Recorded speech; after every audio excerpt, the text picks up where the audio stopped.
చక్కని సీతకి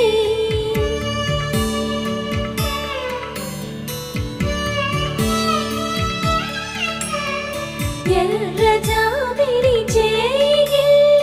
రాముడేడని అడుగుతుంటే